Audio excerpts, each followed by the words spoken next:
Sir பற்றி சொல்லணும் அப்படின்னா ரொம்ப வருஷம் முன்னாடி எனக்கு தெரியும் சார் பற்றி. ஸ்டேஜில் டான்ஸ் ப்ரோக்ராம் பண்ணுற அந்த டைம்லேருந்தே தெரியும் எனக்கு. அண்ட் நடுவில் நாங்கள் எதுவும் ப்ராஜெக்ட்ஸ் எல்லாம் ஒன்றும் பண்ணலை. அண்ட் நாங்கள் வந்து இந்த ஸ்டார்டிங் டைமில் இந்த ரோபோவாக வந்து அவங்க ஸ்டேஜில் பெர்ஃபார்ம் பண்ணும்போது ஒரு ஒரு ஸ்டேஜில் கஷ்டப்பட்டு தான் நான் நிறைய பார்த்துருக்கேன். ஸோ அவங்களுடைய ஹார்ட் ஒர்க் தான் வந்து இன்றைக்கி இந்த லெவலில் வந்து ரோபோ சங்கர் எப்படின்னா யாருன்னு தெரியறதுக்கு வந்து அவங்களோட ஹார்ட் ஒர்க்கிங் தான் இந்த லெவலுக்கு வந்திருக்காங்க அவங்க.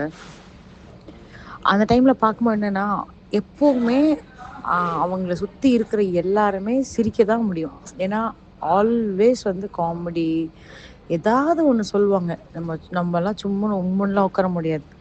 என்னோடய கேரக்டர்லாம் பார்த்திங்கன்னா நான் வந்து ஒரு மாதிரி இன்ட்ரோவர்ட். ஸோ என்ன மாதிரி கேரக்டரே வந்து அடுத்து என்ன சொல்லுவாங்க என்ன பேசுவாங்க அப்படின்னு சொல்லிட்டு பார்க்குற மாதிரியான ஒரு கேரக்டர் அவங்க.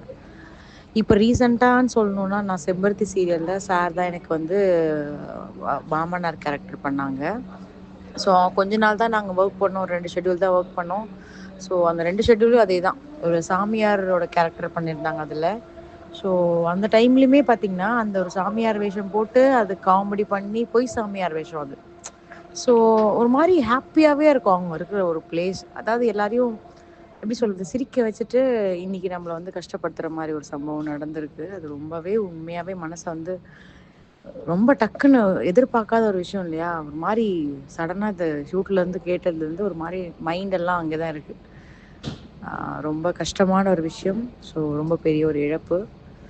ரோபோ சங்கர் அண்ணா வந்து அவ்வளோ பெரிய ஒரு ஒரு ஒரு கஷ்டப்பட்டு மேலே வந்ததுக்கு ஒரு உதாரணமாக இருந்த ஒரு பர்சன் அவங்க.